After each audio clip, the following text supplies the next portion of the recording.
99년도에 저한테 협심증이라는 그 중한 병이 와가지고 저는 이제 그 병이 어떤 병인지 몰랐어요. 갑자기 가슴에 통증이 와가지고 가슴이 막 찔리는 거예요. 호흡을 못할 정도로. 그래서 왜 그럴까 하고 뭐 생각할 겨를도 없이 죽게 생긴 상황이에요. 정말로 심장 마비가 이제 그렇게 오는 것 같습니다. 그냥 주저앉았어요. 그리고 아무것도 생각나지도 않고 어떻게 할 수가 없어요. 이제 그러는데 다시 호흡이 돌아와가지고 일어날 수 있었습니다. 그래서 이제 일어나서 이제 회사로 가지 않고 곧장 병원으로 갔습니다. 가면서 제 느낌이 이건 심장에 어떤 문제가 있구나. 그래서 이제 아침 한 9시쯤부터 오후 한 3시까지 이제 완전히 검사를 했습니다. 검사를 했는데 뭐라고 판정이 나왔냐면 협심증이라고 그래요. 그래 협심증이 뭡니까? 전 병명도 모르니까 그랬더니 심장에 들어가는 혈관이 3개가 있는데 그게 막혔습니다. 그래요. 그럼 그거 어떻게 합니까? 그랬더니 혈액을 순환을 원활하게 공급해야 되는데 혈액 순환이 안 되고 해서 숨이 차고 가슴이 쪼여오고 한다. 그래서 일단은 이 약을 먹어보고 치료를 해보자 하고 얘기를 해요. 그래서 이제 그날 약을 한 봉지 들고 집에 왔는데 집에서 약을 먹으니까 머리가 아프기 시작한 거예요. 도저히 머리가 아파서 그 약을 먹을 수가 없어요. 그래서 이제 그 다음날 의사한테 전화를 해서 머리가 왜 이렇게 아프냐, 약을 먹을 수가 없다 그랬더니 반만 먹으라 그래요. 그래 그 쪼개가지고 이제 약을 먹었는데 그 약도 역시 머리가 아파요. 그래도 반만 먹어도. 그래서 이제 물으니까 혈관이 확장돼서 그렇다 그래요. 이제 좁혀진 혈관이 확장되니까 머리가 아프다. 그럼 심장만 혈관 확장이 되는 게 아니라 뇌까지 확장되는 거죠. 약이라는 것은 먹었을 때 아픈 부위만 치료해야 되는데 아프지 않는 부위까지 이제 약의 그 역할이 발휘가 되니까 머리가 아프죠. 그래서 약을 며칠 먹다가 이제 검사를 다시 했어요. 그랬더니 거기서는 심근경색이라는 판정이 나왔습니다. 그러니까 심근경색이나 협심이나 이제 큰 차이가 없는데 이제 그래서 도저히 내가 숨이 차고 가슴이 쪼이고 해서 이걸 치료를 받아야 되는데 어떻게 해주겠느냐 그랬더니 조영술을 하자 그래요. 이제 조영술이 아마 많이 들어서 아시겠지만은 이 막혀 있는 혈관을 넓히는 그런 그 시술입니다. 이제 그날 아침에 오늘 내가 시술을 해야 되는데 두려움이 드는 거예요. 제 몸에 칼을 대야 된다는 거 수술이. 그래 무릎을 꿇고 어떤 기도를 드렸냐면 하나님 정말로 제가 제 인생을 지금까지 잘못 살았습니다. 제가 지금 죽을 병에 걸려서 심히 고통 중에 있으니 이 병을 좀 고쳐주십시오. 오늘 제 몸에 칼을 대고 수술을 한다 그러는데 이 수술이 무사히 맞춰질 수 있도록 도와주십시오. 제 기도의 목적은 그거였어요. 하나님께서 제 수술에 개입하셔서 의사들에게 능력을 줘가지고 이게 쉽게 잘 뚫리도록. 아마 그렇게 고쳐주셨으면은 제가 재림교인이 될 수 있는 가능성은 전혀 없죠. 전혀 없는데 하나님께서는 제 옆에 딱 그때부터 20년 전에 제7일 안식일 예수 재림교인을 하나 붙여주셨어요. 그러면서 이제 제7일 안식일 예수 재림교회에서만 가르치는 천연계에 대한 그 위대한 능력이라든지 하나님의 펼쳐놓으신 이 천연계 이런 부분을 얘기를 하고 그러는데 한쪽 귀로 듣고 한쪽 귀로 흘렸죠.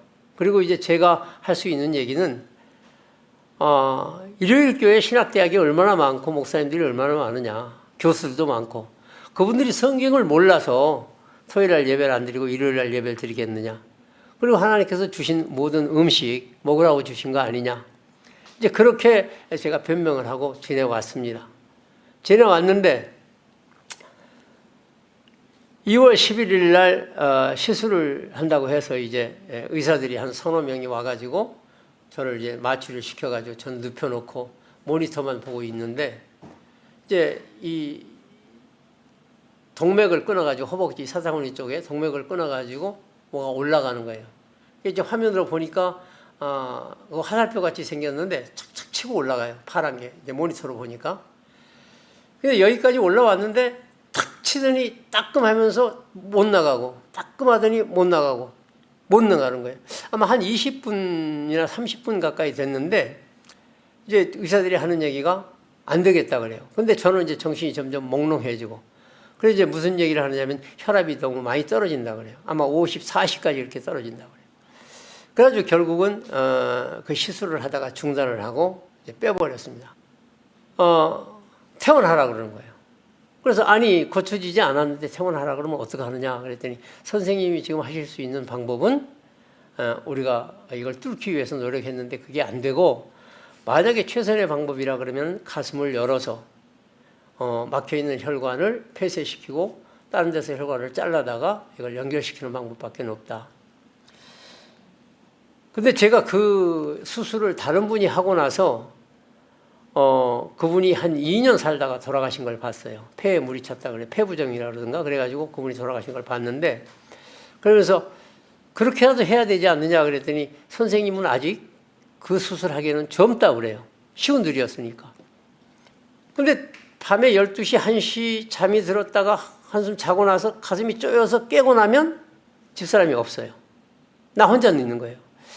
이게 한 서너 번 그렇게 하다가 아 내가 이러다가 그냥 죽겠구나. 심장마비는 이제 앓다가 죽는 병이 아니기 때문에 갑자기 마비가 되면 죽는 거니까 정말 이래서는 내 인생이 너무 아쉽지 않느냐. 근데 이제 그 동서가 집에 왔길래 내가 그 얘기를 했죠. 야 초이 아빠 나 도저히 못 견디겠어서 이러다 괜히 자다가 내가 죽을 것 같다.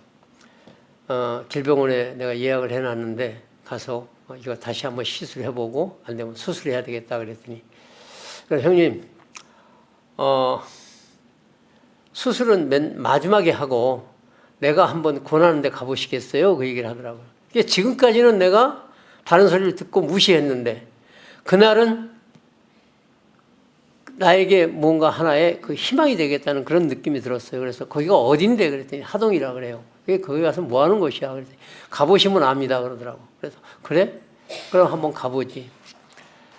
하동이 뭐 하는 곳인지 전 모릅니다. 그리고 최차순 집사님이 원장이신지 여기에서 어떤 능력으로 사람들을 고치는지 그거 모르고 그냥 가보자 그러니까 단순히 지푸라기를 잡는 심정으로 그냥 가보자 그러고 이제 왔습니다.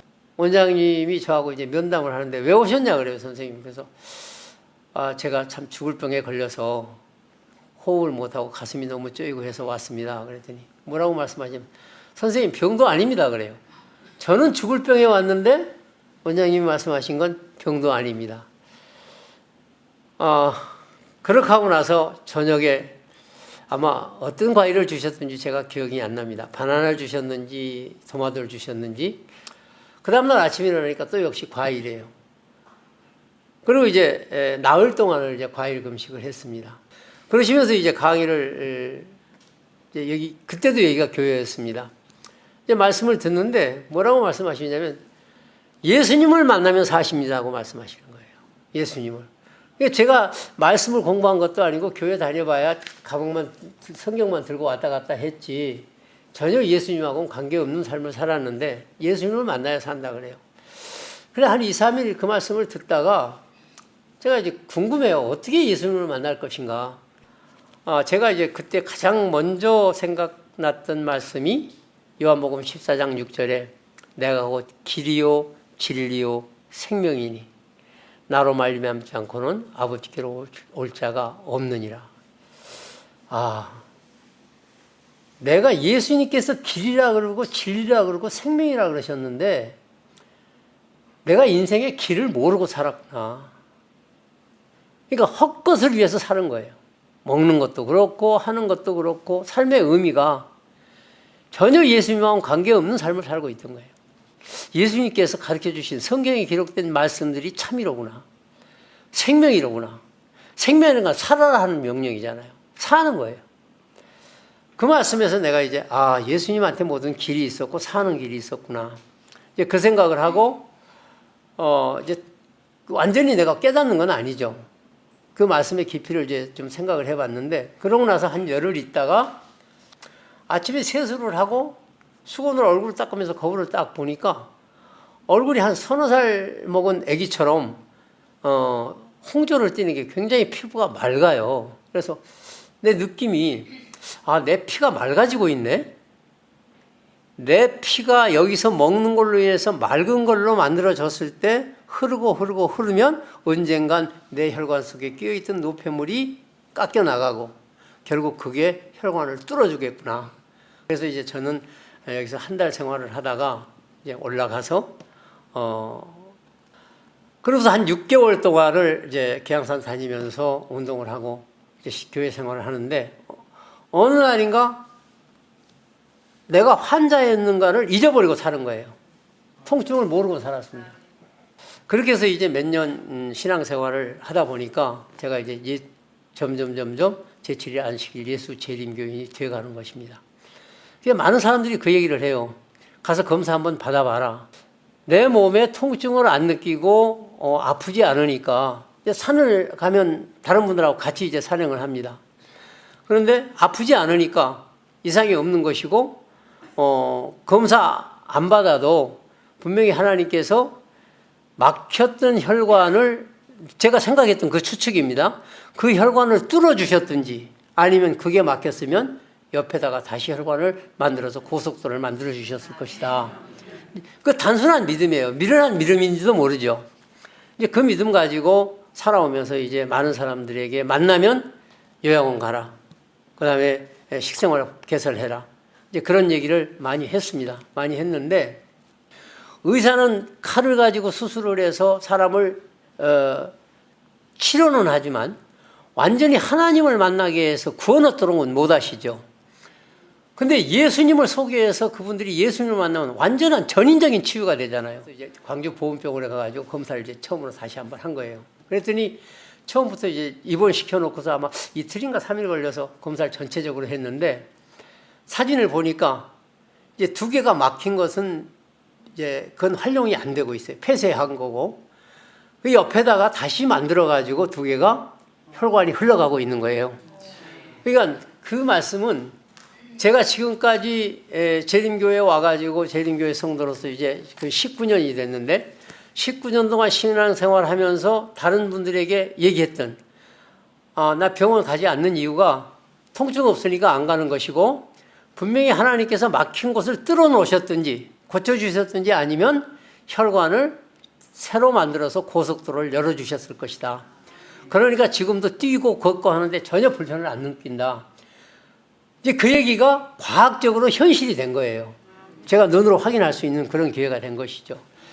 그래서 이제 의사들이 무슨 얘기를 합니까? 선생님은 심장에 대해서는 전혀 염려하지 않아도 됩니다.